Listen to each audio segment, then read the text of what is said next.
Ruddlan is a small town standing in the county of Denbighshire, Wales. Recorded in the Domesday Book of 1086, it was listed as a small settlement within the 100 of Atty's Cross.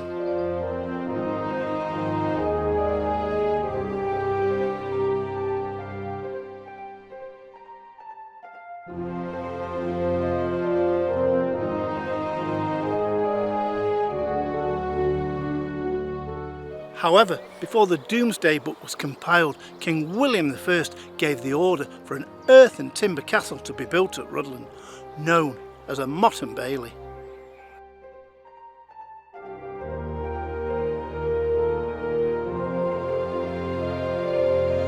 In the year of 1073, one Robert of Ruddlan constructed the structure just a stone's throw away from what would eventually become the site of Edward I's huge defensive castle of Ruddlan.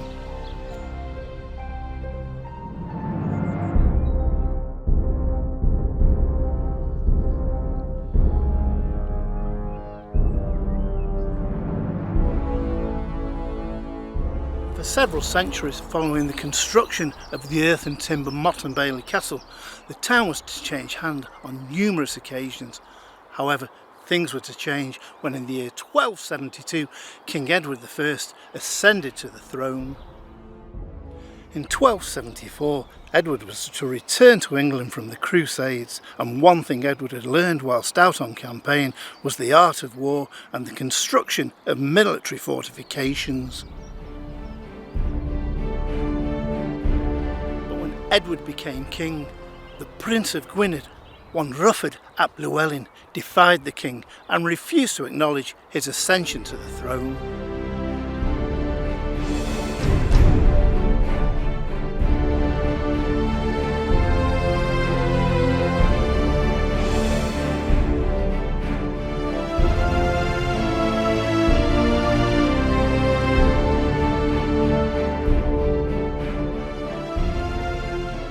However, in the year of 1276, Edward was determined to obtain the surrender of Llywelyn.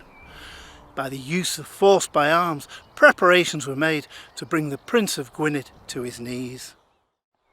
On the 22nd of August 1277, Edward moved his headquarters to Ruddlan, and it's assumed that he resided at the old Motte and Bailey earth and timber castle. Within a month of Edward's arrival, Llywelyn was to surrender, bringing the war between these two men to a close.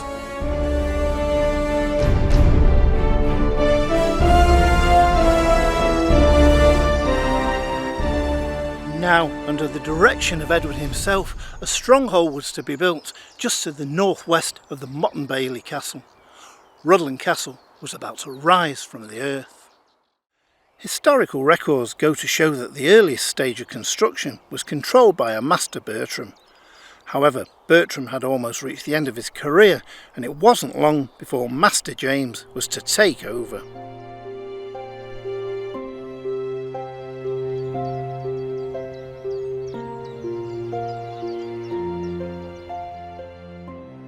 But James moved on from Ruddlan to complete Flint Castle before overseeing the building work at Conway, Carnarvon, Harlech and many other Welsh castles.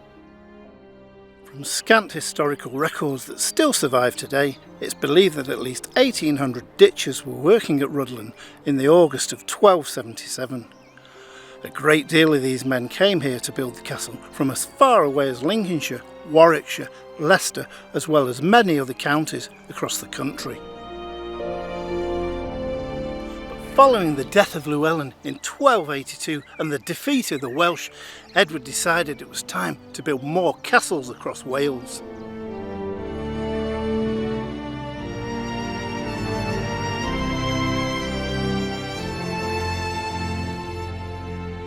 It was at Ruddlan that Edward declared that he would appoint a prince who was to be born in Wales and could not speak English and whose life nobody could stain. He was to name his own son Edward, who had been born in Carnarvon in the April of 1284. In the year of 1301, at the age of just 17, his son was formally made Prince of Wales. Now at this time in 1301, the doors of St Mary's Church opened for the first time. However, we know there was an earlier church that was constructed around about 1080 AD.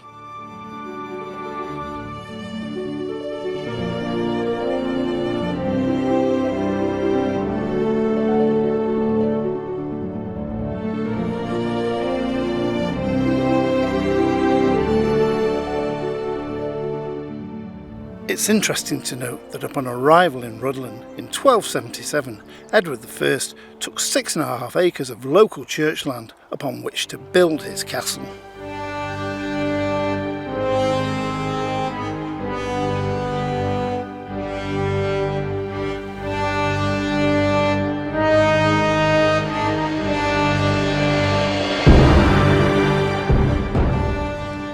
If you come to Ruddlan, then a visit to St Mary's Church is a must, standing just a stone's throw from the castle. Inside the church you'll find monuments from the 13th and 14th centuries that have been brought here from nearby Abbey Farm.